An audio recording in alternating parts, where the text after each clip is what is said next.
Um, yes, my name is Chuvej Chansa-ngavej, and I'm presenting this work for my student, Miss Natchanok Paramaporn.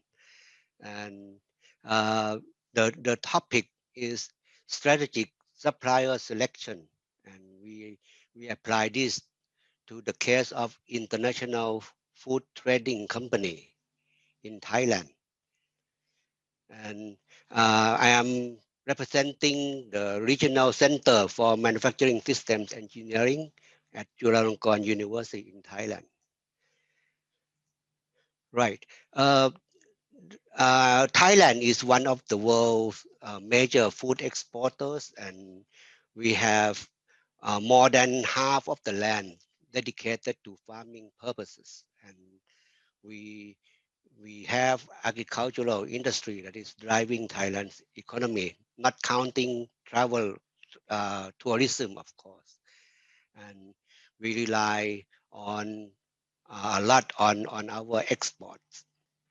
And the processed food exports counted for more than 50% of the uh, entire food exports. Okay, so this is an area that is very important to Thailand. And we are looking at the strategic supplier selection as opposed to operations. Okay. Uh, Traditionally, we have supply decisions based on operations rather than the level of strategy. And that needs to be changed because the old style of decision making, uh, we usually just based on price quotation. That's the most important thing, and maybe just look at some quality and delivery, and that's the main thing. But today we cannot just use those criteria anymore because we need a new or more structural procedure that is rigorous, that is unbiased as well. So uh, we uh, we are looking at this because uh, the importance of this procurement cycle, okay, which is dependent on buying decision. So supplier selection is an important area that needs to be addressed. Um, let's look at the company's background. We are a wholesale trading company and since established since 1981 and sell food products, mainly canned food. Okay, and they are transported mostly by sea. And our customers are mostly renowned customers, and they have their own brands. And let's look at uh, the uh, the food supply chain that we this is the supplier that supply to our trading company. So we are looking at this link, local food manufacturer supplying to the trading company. Apart from that, we have after the trading company, which is the case study company, we will have the distributor and then the retailer. So we are exporting to food distributor in other countries. Right. So the present supplier selection process is that they have food. If they have they screen the suppliers by using food certificates, and once they pass that screening, they look at the product specification and the product availability, and the bidding price is the last screening process. So this is what is done presently, right? So no structure selection screening, and our objective is to derive the strategic supplier selection system that is appropriate for applying the case study company by using the AHP.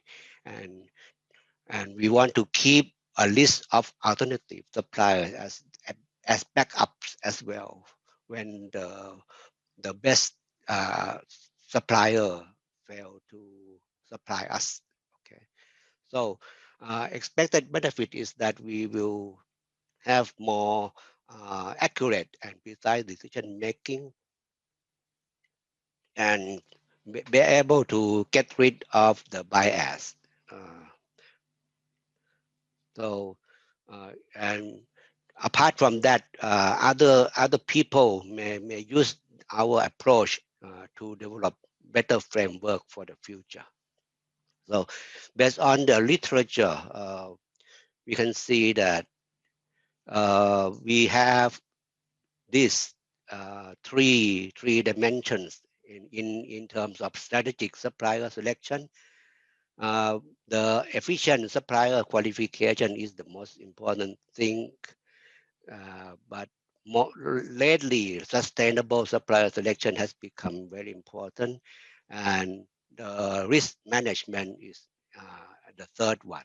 Okay, so our research is looking at the center where these three criteria meet, and uh,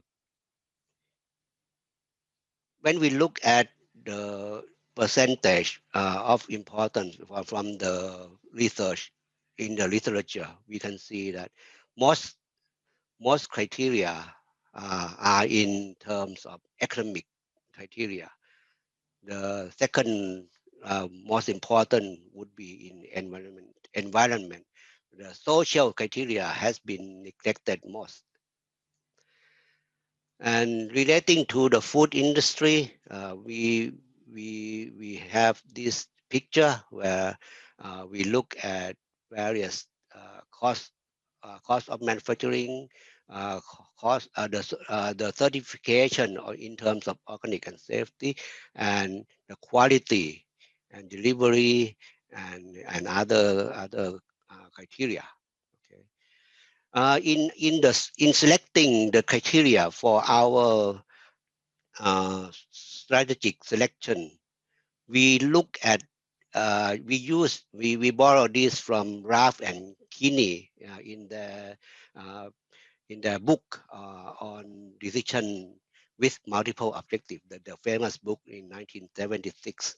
And the idea is we have to look at the completeness, that is the hierarchical tree diagram must cover the entire relevant criteria. And the non-redundancy is another important point. And we have to exclude insignificant criteria at early stage, and those that are duplicated, so that the remaining criteria that we use are only the important ones. And the third idea is to look at the decomposability, that is ability to judge one criterion independently of the other criteria, that is decomposability. And operationality is another important point to look at, and that is to look at the meaningful criteria to the decision makers only, and that these are what the decision makers are able to judge. And the last point is we should have a minimum number of criteria because of the well-known fact that we human are unable to compare more than 7 categories at once. So we choose our criteria with this in mind. And the model we develop from the traditional from past studies, we have shown we have been using efficient supplier qualification, supplier risk management, and the environmental sustainability part. But what we add to our current study is the technological dimension, and we find that to be quite important. Okay, before we go to uh, the use of AHP, we have to use the must criteria. That's to screen the criteria, screen the suppliers using the must criteria, the basic screening tool first. And then we look at the one criteria using the AHP. Okay, and so you can see we have academic criteria, social criteria, environmental criteria, and the technological criteria. So these are based on our literature review and come up with all these criteria. Okay. The expert we use are the president of the company and two marketing managers. Am I allowed to go over the time, Valerio?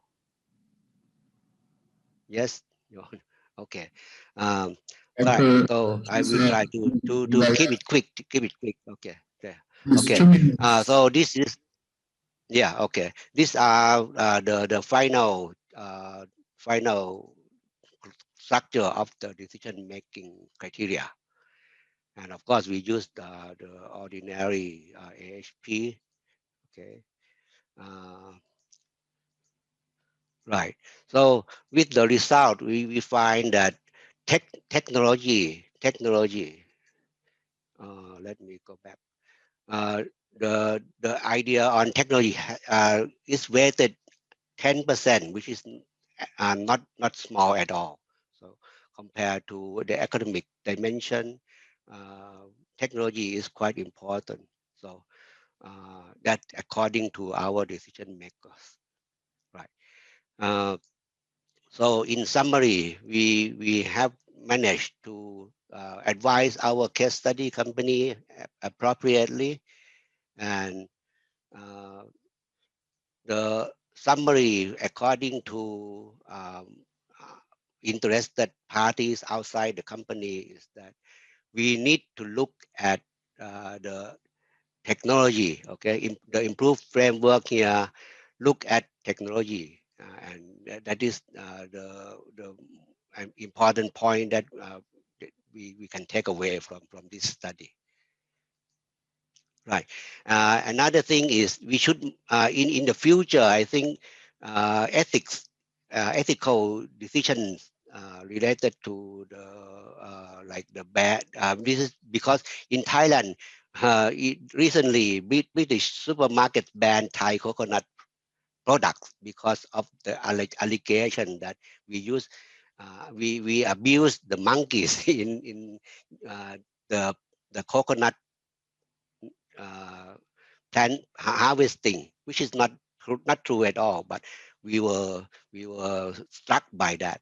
Okay, so in you never know. Ethical certificates are important, maybe important to the in the future. So we could imagine that the weight given to ethics could be important, could be given more weight in the future too. Right. Okay, Right. I'm sorry, Dr. Chansa-ngavej, but Yes. I Okay. think the Zoom system will disconnect us in a few seconds. So we will not have time for discussion. I Right. lost control of time, but thank you very Mm.